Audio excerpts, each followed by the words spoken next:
ପ୍ରକାର ଗାଈ ଗୋବରରେ ଘାଣ୍ଟି ହେଉଛି ମଣିଷ।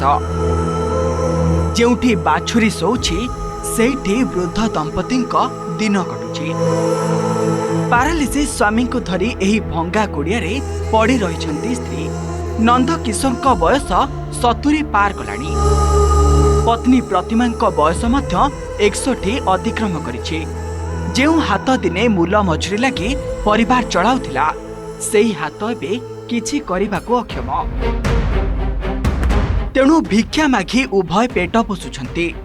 ଭଦ୍ରକ ଜିଲ୍ଲା ଚାନ୍ଦବାଲି ବ୍ଲକ ସହଦେବ ଦାସ ପାଟଣା ଗାଁର ଏ ଦୃଶ୍ୟ। ସରକାରୀ ସହାୟତା ଏମାନଙ୍କ ପାଇଁ ନାମକୁ ମାତ୍ର। ନା ଘରଟିଏ ମିଳିଛି ନା ପ୍ରତିମାଙ୍କୁ ବାର୍ଦ୍ଧକ୍ୟ ଭତ୍ତା। ସରକାରୀ ସୁବିଧା କହିଲେ କେବଳ ନନ୍ଦକିଶୋରଙ୍କୁ ମିଳୁଥିବା 1000 ଟଙ୍କା ବାର୍ଦ୍ଧକ୍ୟ ଭତ୍ତା ଓ 10 କେଜି ଚାଉଳ।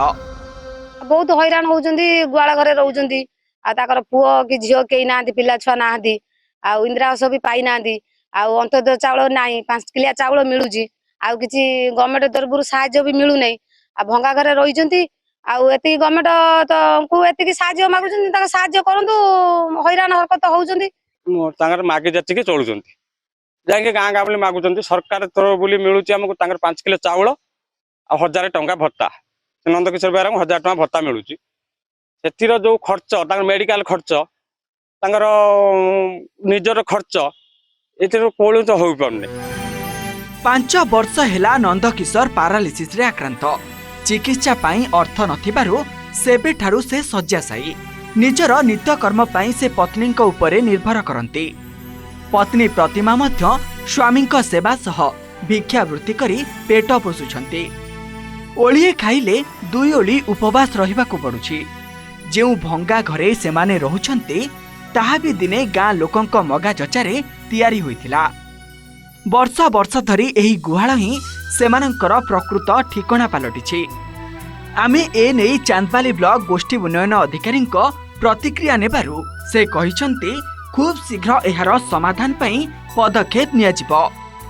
मो स्वामी की भत्ता 1000 टंका मिलुची एतिकी छड़ा आउ किछि नु आउ जा हबो मागिया जाउची आउ कोन करी आ खाई मु कोन आउ रही मु केमिति आ घरे तो ये आदिवासी फाटी जाइकी पानी गलुची ए टीण फुटी गलानी आउ गुआला घर ठारू आउरी अधिक आ कोन करी मु आ सरकार जदी घर खंडे दियंते कि ये अंतर्जय चाउल चाउल 35 किलो दियंते आ मते नन मोर तो 60-66 वर्ष हेलानी आ जदी भत्ता खंडे दियंते ताने टिके चलंतु।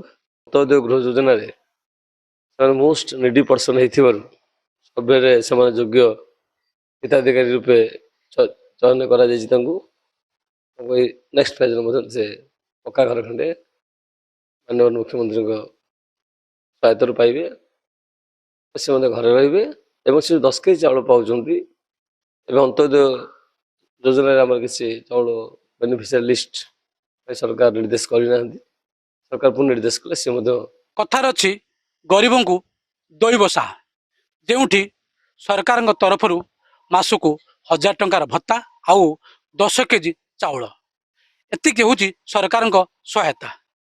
एबे से घर को देखंतु जो घरे रोचंती वृद्धा दंपति परिवार जो घरटी रही गोटे गुआल ठार भी हीन।